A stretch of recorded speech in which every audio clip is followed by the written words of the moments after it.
I've come for 2 hours. That's not me. I'm not here to worship. I'm not here to let God use me. I'm not here to receive.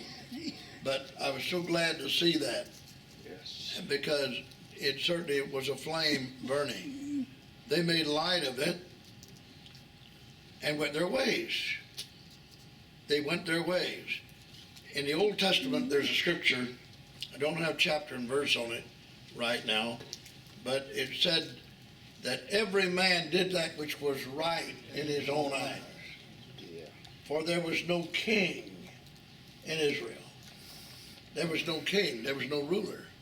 So everyone did right in their own eyes. What is it? I think that's the last chapter of Judges. In fact, that's the way it closed. The last chapter, all right.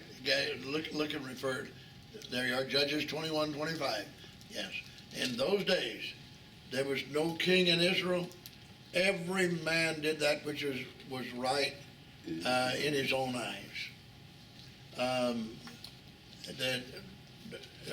that in? I'm not getting that in Proverbs. Every man is right in his own eyes. But there's a way that seemeth right. Pardon? What is it? There's a way that seemeth right to a man. Yeah, there's a way that seemeth right in a man. But the end thereof. But the end of it is death. Is death. So you can't. Jesus said, "But I am the way, and I am the truth, and I am the life." That makes the totality of Jesus Lord and ruler. That makes him total Lord, total ruler. The way, the truth, and the life. He's all. Nothing left out of him.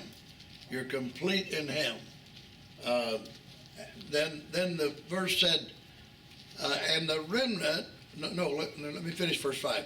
But they made light of it and went their ways, one to his farm, another to his merchandise, his own business. And the remnant took his servants and entreated them spitefully and slew them. Those that didn't go to the farm, the merchandise, they went about killing the very servants that brought the message of an invitation to a wedding of a king's son. How ridiculous can man be? How wrong can his spirit be and his attitude be? Kill the messenger that brings good tidings. But when the king heard thereof, he was wroth, angry, and he sent forth his armies and destroyed those murders and burned up their city. I don't blame him one whit. That would be the thing that I would do also. Then saith he to his servants, the wedding is ready. This is the third witness. This is the third witness of his wedding for his son. Then saith he to his servants, the wedding is ready, but they which were bidden were not worthy. Go ye therefore into the highways, and as many as you shall find, bid to the marriage. Didn't say they were going to be married. See, these were bid to the marriage. They were bid to the marriage. They had a part, they had a chance to be in the wedding. He didn't say they were marrying the king's son, but he said, you go and find as many as you can find, because the king's son is going to be married. God is interested in gathering not only the bride of Christ, but he's interested in gathering those that will be in the resurrection of the just, those that will make up the 30-fold. Come on, brother. Those that will make up the 60-fold. Come on. See, because God is love and God is fair.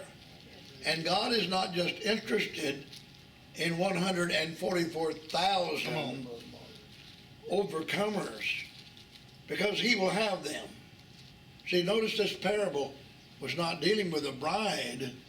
It was dealing with those that were bidden to the wedding. Yeah. to be guests at the wedding, to be the bride company. That's who he was trying to gather. And they would not come. They made light of it. You see, it shows that God, in his plan, will expend 3 witnesses to just gather those that are justified to be at the wedding, to be in the wedding, as well as the bride itself. He's going to have his bride.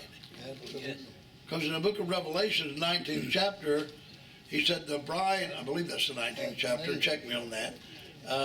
But the bride hath made herself ready. She's going to make herself ready. The bride is going to make herself ready. The overcomers are going to be overcomers. But God is searching for those that will accompany the bride, those that will have life eternal also, those that are bidden to the wedding. And when he said, now you go forth, and we're going to get into some questions and comments here, I'm sure. He said, you go therefore in the highways, it is wherever you can go, and as many as you shall find, bid to the marriage.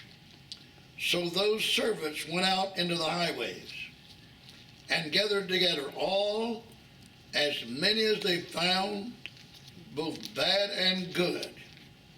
I said yesterday, we have to get the attitude in the church, come.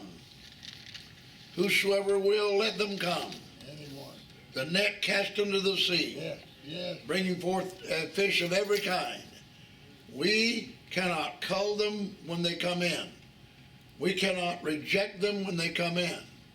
We must give them a chance to come in. We must give them a chance to come to the wedding.